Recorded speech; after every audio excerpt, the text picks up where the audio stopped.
Welcome to the Minnesota State Lottery. It's a great day here today.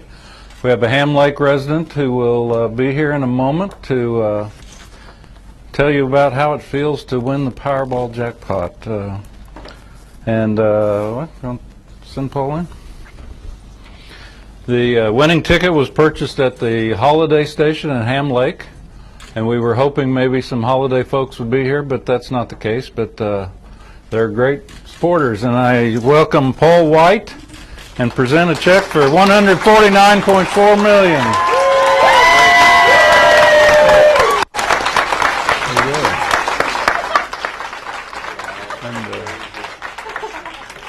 With Paul, we have his significant other, Kim Van Rees, and friends Ron and Nancy Bowen, and the new first brother, Phil White. My little brother. Little brother. Yeah. So they would be more than happy to answer questions from any of you, I think, wouldn't you? Mm-hmm. Have Absolutely. a seat. Can we go up there, Paul?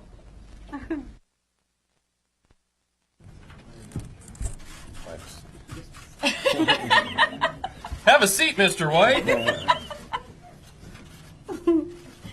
Slide by there, Kimmy. Oh, that's funny. Is Ed grabbing? Yeah, we're done with the clicking. Yeah. Oh. All right, what do I do with this? So, Paul, how's it feel? It's crazy. I got to tell you, I've said it a couple of times today. I've gone through this in my head so many times in my life that you almost feel like it's finally coming true, because I'm sure anybody who's ever bought a lottery ticket thinks about what they're going to do with the money the next day and all the people they can help, and and so I feel like it's almost been coming. I really do. My siblings have given me grief for years about how I talk about I'm going to win the lottery someday, and actually we just got together not so long ago for my dad's 80th birthday, and we were playing this game. I don't remember the gist of it exactly, but you had to pick who in the crowd would match this description. And the description was, their financial plan consists of playing the lottery. Well, everybody picked my name, and they thought it was funny then. Who's right now? That's what I want to say. So it's cool. Kim, my good friends Nancy and Ron, I actually work with them. Ron this morning was my boss. He started the day my boss, he's going to end the day my chauffeur.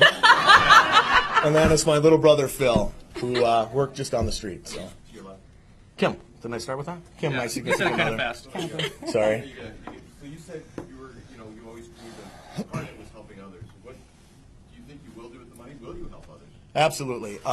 Like I said, I'm lucky enough that my parents are still alive. We just celebrated my dad's 80th birthday. I think my mother's 77. Still in decent health, and they don't need my money per se or any help. But, I mean, imagine what it's like to say, go pick out your own car, go pick out your own house, whatever it is you want. So it's amazing to still have that opportunity. My dad is so proud. He has a picture of the first car he bought in 1961, 63. First car he ever paid cash for. 63 Impala, I want to say it is. He's got a picture of it at home. I'm going to go find that car. And he's going to think that's the coolest thing ever. I don't know if he'll drive it or not, but just stuff like that. And charity stuff. I have a sister who lives in San Francisco, very charitable. I'm sure she'll have lots of plans for some of the money. The big stuff you don't think about. I feel this pressure off my shoulders that you carry every day with you. I have 2 kids. Are my kids, am I going to be able to pay for them to go to college? Am I going to be able to, take care of them if they have health issues? All these things, gone. You don't ever have to worry about it again. It's amazing. So. Paul, tell us that story again last night. Went out randomly last minute saying, I got to go buy some tickets. Yeah, I had forgotten on my way home. We were getting prepared for the weekend, basically, and Kim's mother is visiting, and she has I think it's a brand new Mustang, isn't it? And she has a 16-year-old son, just like I do. And he loves every chance to be able to drive the car. And I said, I forgot to get my Powerball tickets. He said, well, we can take Grandma's car. So she said, okay. So we drove up, and about 8:30, I think, I bought $10 worth of tickets and didn't think anything about it until this morning.